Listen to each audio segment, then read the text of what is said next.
Do you have any thoughts on the forthcoming Masters of the Universe movie? So they've been trying to make a live action Masters of the Universe film for 25 years, and they've cycled through different directors, actors, all sorts of stuff. Finally, it's happening. It's filming right now.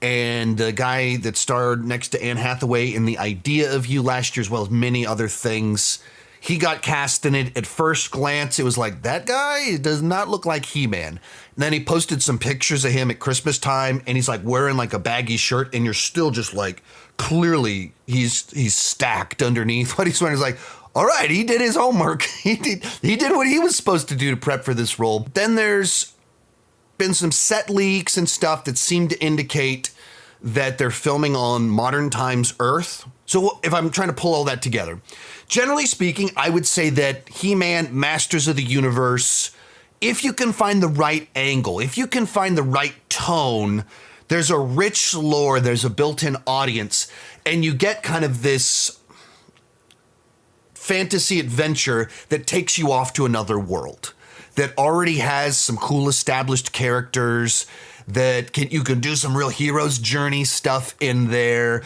big fantastical action, and a movie that like really escapes our reality and goes off somewhere exciting.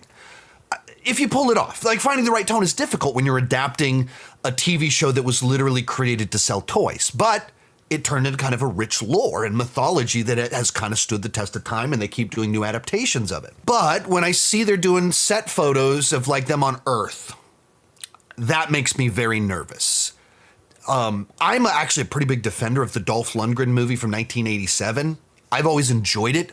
It's not a very good adaptation of He-Man, but I think it's still kind of a fun little pulpy adventure romp. Like it works as its own thing. If it wasn't He-Man, if it was just kind of its own, like I dig it. It works for me. It's got a great Bill Conti score. Frank Langella is a ton of fun as Skeletor.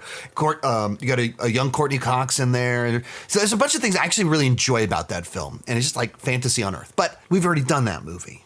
We don't need to do that again. And so if we're going to adapt it, there's kind of two ways that it could be that He-Man comes to Earth again. I don't imagine that they like, why would they do the same thing they did before that's been criticized for, by the time this movie comes out, it will have been criticized for 39 years. 1 year short of 40 years, people have been criticizing that they did that.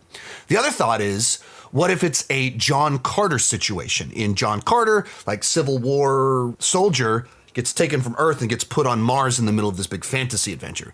So what if that's what this is? Or maybe even it's a bit of a Flash Gordon sort of situation that someone on Earth gets taken and put on Eternia.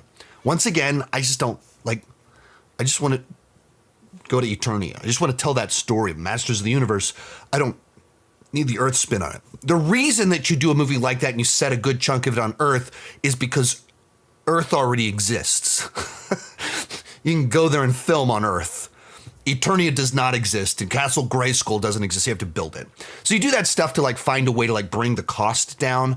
I don't know what they're going for here, but I hope that whatever they do doesn't try and radically change the He-Man lore, but it leans into it and finds what's the version that is mainstream, very accessible, thrilling and exciting, and plays to a broad audience, that it doesn't play too grown up, it doesn't play too young, but plays for, like, I would love that. I am kind of nervous about where things are at the moment with it. Most of these clips are pulled from my Patreon live streams. I do about 6 live streams every single month. For $2 per month, $20 per year, you can get access to all the exclusive videos and live streams. For $5 per month, you get your name on my end card. At the top tier, you get a 30-minute video chat with me each month. The link down below in the description has more information.